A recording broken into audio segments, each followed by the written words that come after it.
In this video, I'm going to be making some white hazelnut caramel butter bars. Now, I found this recipe from the domesticrebel.com, and on her website, she refers to them as Biscoff caramel butter bars.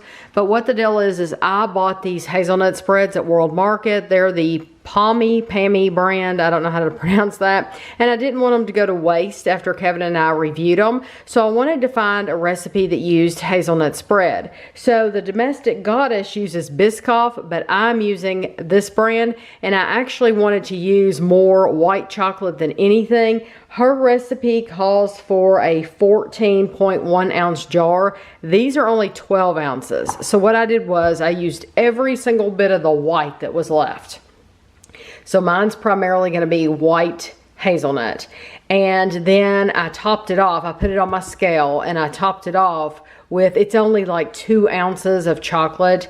So it's primarily white hazelnut spread, but that's how I got to mine. So if you want to make this recipe and you don't have this brand, you can buy just a jar, a 14.1 ounce jar of Biscoff. So I'm going to go through what you need to make these bars. First of all, you want to preheat your oven to 325, and you want to, on her website, she has you lining a 9 by 13 inch pan with foil, and she's saying that she wants you to spray the foil, but I use parchment paper, and so I usually don't have, I've never had any problem with sticking on parchment paper. That's why I use it. And I have my fancy dancy clips here, which I'll remove before we put it in the oven. But yeah, so that's just to hold my paper down until I'm ready. But once you've done that, you're gonna need 4 sticks of butter, which is 2 cups. You're gonna need 1 cup of sugar, 1.5 cups of powdered sugar, 1 tablespoon of vanilla, 4 cups of all-purpose flour, 1 11.5 ounce jar of salted caramel syrup. They had another brand of syrup at Kroger. I think it was the Kroger brand, but we got this one because this had the exact ounces that we needed, the 11.5 ounces. So that's why I bought this Smucker's. It's Simple Delight, and it's salted caramel. And then you need your, like I said, if you're going to use Biscoff, that's fine. You need a 14.1 ounce jar of Biscoff spread. I'm using this. And then you need 1.5 cups of toffee bits. And I'm using the Heath. These are Heath toffee bits. You find them in the baking aisle. So the first thing you're going to do is you're going to put your butter and sugar in your mixer here, and then you're going to blend it until it's creamy.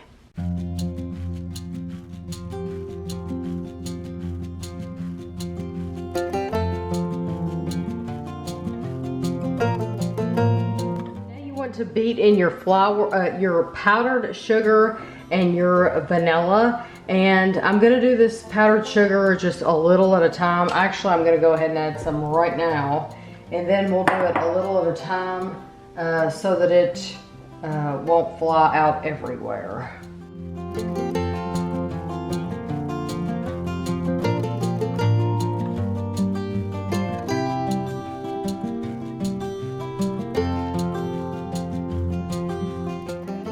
To add your flour a little at a time until a soft dough forms.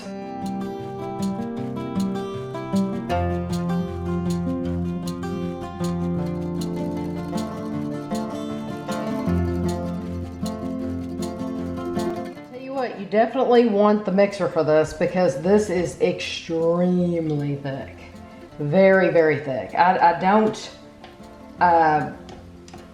I wouldn't want to do it without an electric mixer. I wouldn't even personally want to do this, I don't think, with a hand mixer because it is very thick. So what we're gonna end up doing is we're gonna take half of this dough and we're gonna press it into the bottom of our 9 by 13 inch pan, and then we're gonna put the remainder of the dough in the refrigerator. Okay, so like I said, you have to do half of it, and I'm just gonna guesstimate. I mean, how in the world would you know?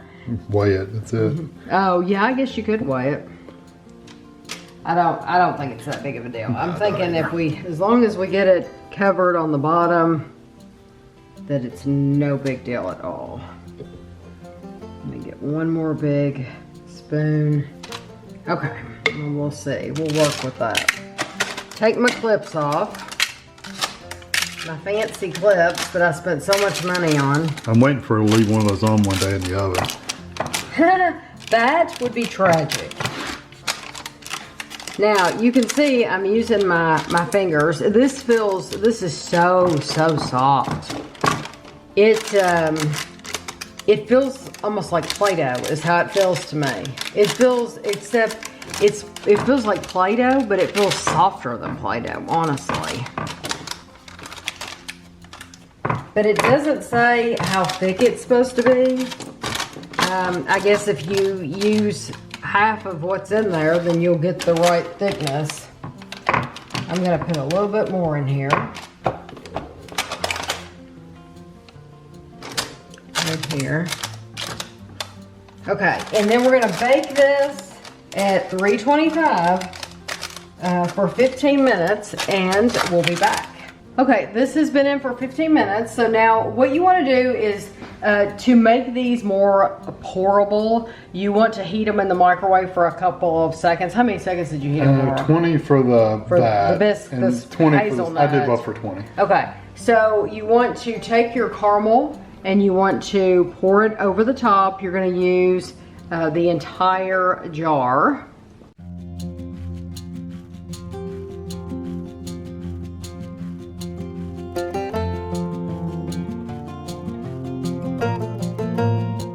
Now you take your Biscoff or your hazelnut spread. I need to quit calling it Biscoff. It's not Biscoff. And spread it over the top.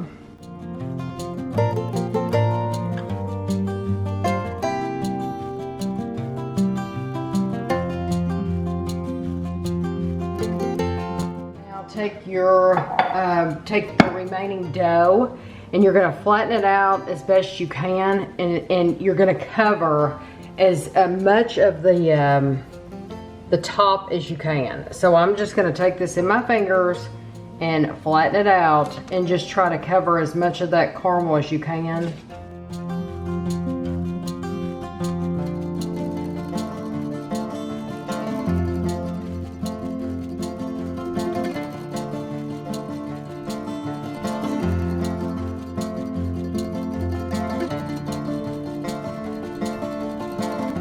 So now for the top, you want to take your Heath bar, your toffee bits, and sprinkle those all over the top until you're going to use this entire cup and a half of Heath. And then this is going to go in the oven. It's going to bake at the same temperature for 25 to 30 minutes. I'm gonna go for like 27 minutes, and then we'll be back. So here are the bars. I had them in the oven for 27 minutes. Now you have to wait for these to cool completely before you cut them into your bars. So you can see where I made sure I covered up my caramel really well, and then over here I didn't cover it up so well, so you just have some leakage of caramel, but it's not going to matter because once it cools off completely, that should be firm. But it will take a while because I bake this in a glass pan. It will probably take at least an hour for this to cool down. Okay, my bars have cooled off, and so I'm just going to pick this whole thing up. And that's why I like using parchment and not a foil.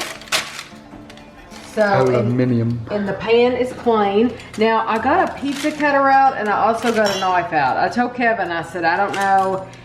It seems like in theory that this would cut nice with a pizza cutter, but it might be too sticky. So I'm gonna try it and just see.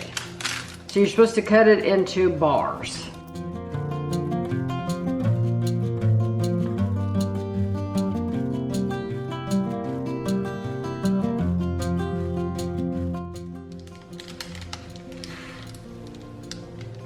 There is how they look. They're very, very gooey.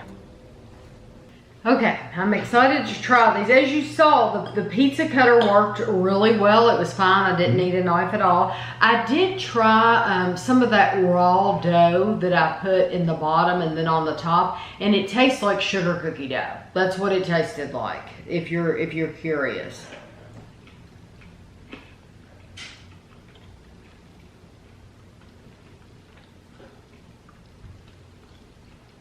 Very sweet. Wow. That is sugar overload. That, yes. Now, to be technical, these don't fit my personal definition of a bar. Mm-hmm. A bar, you should be able, in my opinion, to pick them up and hold them. There's no way you could do that with us. Mm-hmm. That being said, it's goopy. It's very, very thick. That hazelnut spread is very thick. And I like the white chocolate version of the white. It's very good. It's a good flavor. I'm sure it'd be good with the chocolate. Yeah, and you get those Heath Bar pieces. It gives you a crunch. By the way, that caramel, I think that's what's adding that super, super sweet flavor. Right. Yeah, because you tested the caramel.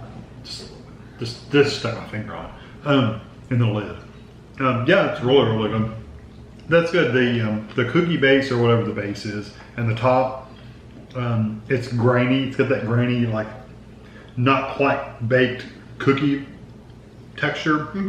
And then you get the crunch of the Heath Bar pieces or the Heath pieces, and then the caramel and that hazelnut spread just add a ton of and flavor. And you really taste the white chocolate because that is primarily what I put in there. I put in like 12 ounces of that was probably the white, and then the two other was the chocolate. So really you're tasting white chocolate, you're tasting caramel, you're getting the crisp from the Heath Bar. I think that is a delicious dessert. So even though it doesn't fit my definition of a bar, do I think this is a great dessert? I do.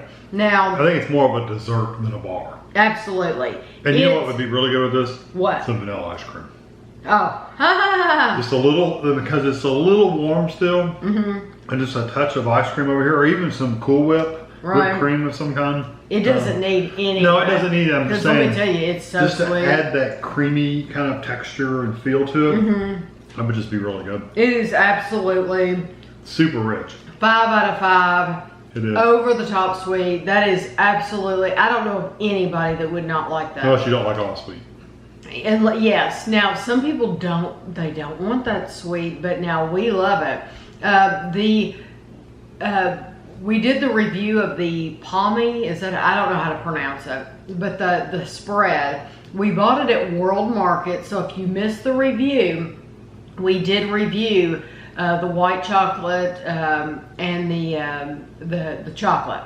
But it was only like $2.99 for a jar, which was really cheap, especially from World Market. It's really cheap. It's as cheap as the Nutella. Yeah, and a lot of people were impressed that they had a white chocolate hazelnut because they hadn't seen that before. So if you could go in there, if you know that you're going to be making these, you could just get 2 jars.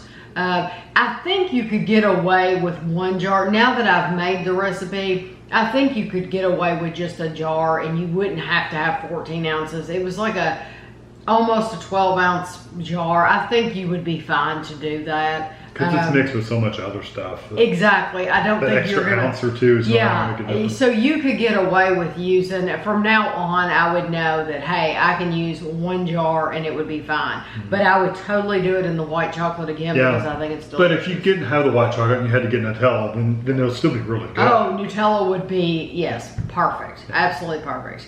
So I hope you enjoyed the video. I'll have a link in the description below to the recipe because I got it and I just printed it out.